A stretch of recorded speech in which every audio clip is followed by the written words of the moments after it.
In the Bible, there's an interesting verse. Jesus is talking and he says something profound. He says, wide is the road. Let me illustrate this so you can see it. He says, wide is the road that leads to destruction. And then he says something even more powerful. He says, and many there be that are upon that road. Then he says something which is so contrastive, but so powerful to help me, to help you, in order for us to get the true value in life to come through. He says, but narrow is the road where there's life and godliness. And he said something so profound to end that sound. He says, but few there be who are upon that road. When I read this started to help me in a way that I can say changed all of my days. When I realized that the wide road leads to destruction, it helped me realize that most people are doing the wrong thing. And this was one of the things that helped me start to see one of the things that it would be good for you and me to start to focus on in order to truly be free. And that is the freedom of our fortress. Some people might call this location freedom. Samuel, I just want to be able to get up and go. I want to go to Dubai if I feel like it's so low. Like freedom of fortress. You see, having a freedom about your fortress is so freeing, it allows you to actually manifest your true being. Get into a place where you can say to yourself, I'm going to be in a place I desire to be. Now, your fortress isn't just your building that you're in. Because this is how most people think of it. Most people think, okay, Samuel, when you say fortress, you're talking about my building. No. Let me show you what a fortress is. Your fortress is what you are building. And it's compiled of multiple aspects that create the building. Your fortress is not just a building. So when I say you need to focus on having a freedom of fortress, I'm not saying, okay, you need to have some big building in order to become free. No, I'm talking about just like how a seed requires water and how a seed requires the damp and the dark and the dirt in order for it to uncover itself, in order for it start to die, as Jesus said, and create roots that then shoot and create trees that create fruit. And just as a seed needs all of those things are the fortress for the seed. So a question for you, a question for me is, well, Samuel, what are the key core components that make up my fortress? What are things that come together to allow me to withstand every weather? And this is what I want to unpack for you here. I want you to see how your fortress actually consists of multiple things that most people never even think about.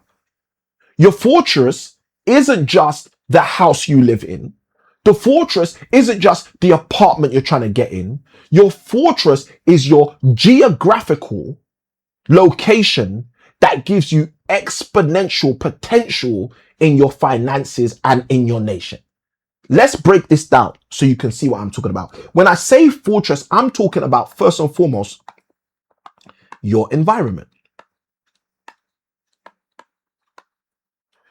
This is not necessarily as much of the fact of who's around you as it is more what surrounds you. Are you someone who's passionate about seeing beaches and sea and waves, but you're living in a concrete jungle? What's that going to do for the real human being inside of you? What's that going to do for your mind? What's that going to do for your time? If you know you're wired to see natural rainforests, but you're living in a place where the only rain that comes down is coming down on something that's the opposite of a forest. You see, When you start to realize how important your environment is, you will start shifting things in your life so you can have freedom of fortress. You can have location freedom. You place yourself in places because you know the advantage you get from those spaces. Now, most people don't think about this, but I want to share this because I want you to see this. The moment you have the right environment for yourself, you enable yourself to start having the right energy. Most people don't study science, so they don't know what I'm about to say, but I'm going to say it to help you anyway. First law of thermodynamics. Everything is energy. Energy is never created nor destroyed. It's only ever transferred. So that means if I don't have the right energy to produce the outcomes I desire, I can shift my environment and obtain the energy I require. You see, as you're tuned in right now, you're plugging into an energy source which can assist you to go do the thing you need to do as you go forward or as you face something you desire to get through. Energy. But the energy doesn't come from anywhere because the first law of thermodynamics, the scientists will tell you that energy is never created nor destroyed. It's only ever transferred. So who do you need to transfer energy over to you? Because that's something you should think about as you start to develop a fortress of freedom.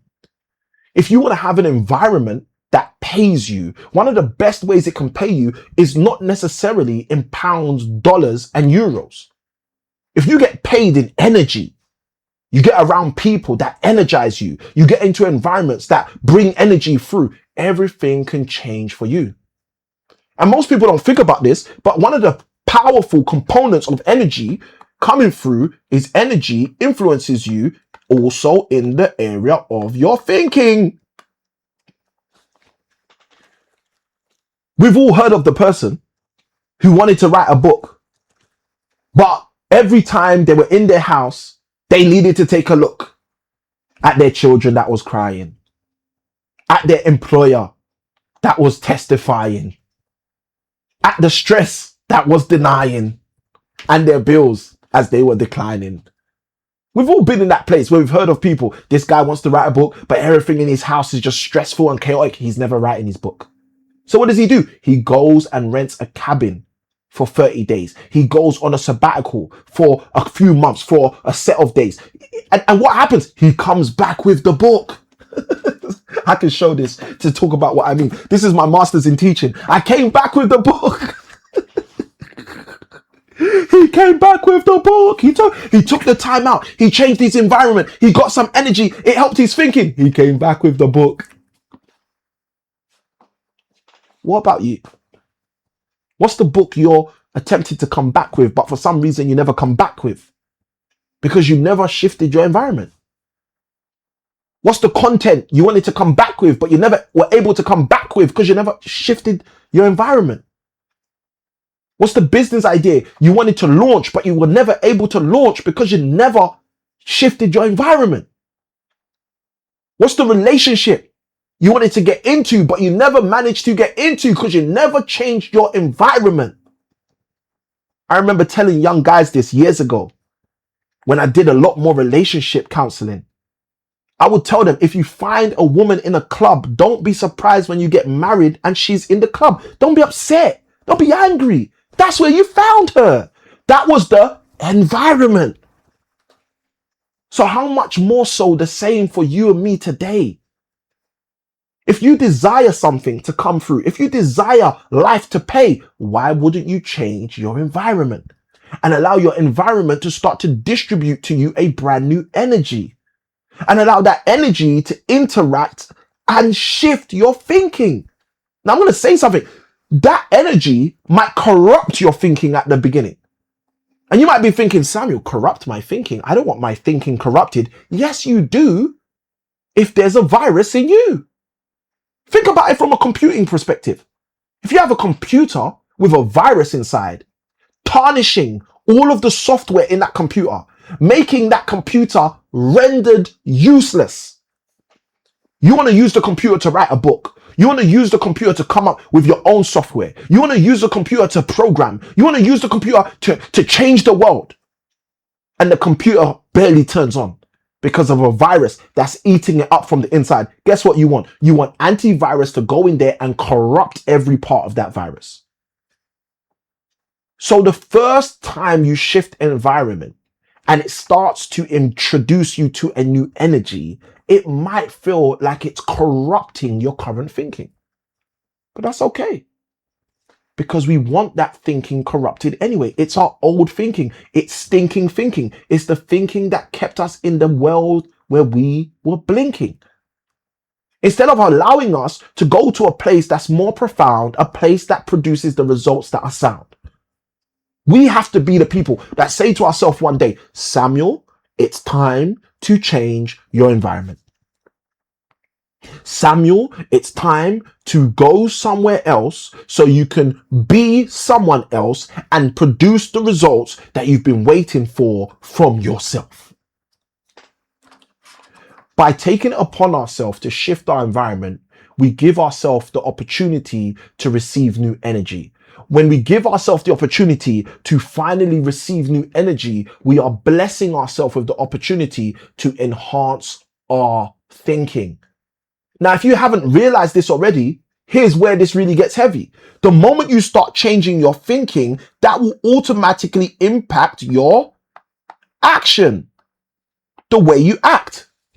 And the great thing about when we impact the way we act is that is the key core cornerstone to produce new growth. This is how we get to where we desire to get to, by focusing on the freedom of our fortress, recognizing that I don't have to stay where I am. Where I start the race doesn't mean I have to come last place. I can start the race here and end the race somewhere else. Let me tell you about an experience I had which showcases this so powerfully. In 2016, I decided to sign up. I believe it was 2015, but I decided to sign up for a program. It was a 12-month course, which I finished in 2016. I completed in 2016. This program was a program where the head coach said, the goal of this program is to get you to £50,000 of income in a year from property investment. And it's to get you to build a £1 million property portfolio. So that was the goal. I knew the goal. 12 months to super laser focus on a 12-month journey to acquire £1 million worth of property and £50,000 of income from property. But you see, in 2016, when I joined that 12-month program, which asked me for a handsome investment of 16,000 plus VAT, okay? And that's pounds, not rupees, okay? Just so you know, £16,000 plus VAT, which is £19,200. That was what I was charged to join that program. Let me tell you one of the most valuable things that I experienced on that program. Because this thing I experienced on that program was more valuable than any value I got from any of the 4 degrees I studied. It was the new environment. It was the environment that shifted my energy, the environment that impacted my thinking, the environment that gave me a boldness to start to take actions that I always wanted to take, but for some reason, I just felt maybe I was being fake. It was the environment that not only shifted my energy, not only impacted my thinking, and not only allowed me to act in ways I've always wanted to act, but ultimately allowed me to grow in ways that on the inside I knew I was supposed to grow. I want to ask you a question. And that question, if you take seriously, is going to help you profoundly. And that question is, does your environment protect your purpose, or does it actually compete with it? Now, what I want you to do is I want you to take a moment or two, jump into your journal and write the question down. and start to unpack, start to download, start to offload, start to have some metacognition, which I often say to my friends and my clients is a long word with a simple meaning. Metacognition, the long word, simply means have some thinking about your thinking. Just ask yourself, does my environment actually protect my purpose, or does it compete with it? And as you start to unpack that in your journal, I want you to take this opportunity to write in the comments the word fortress. Fortress. To indicate that you now understand, as we've broken down this specific freedom or fortress, that small keys open up big doors. Small keys open big doors.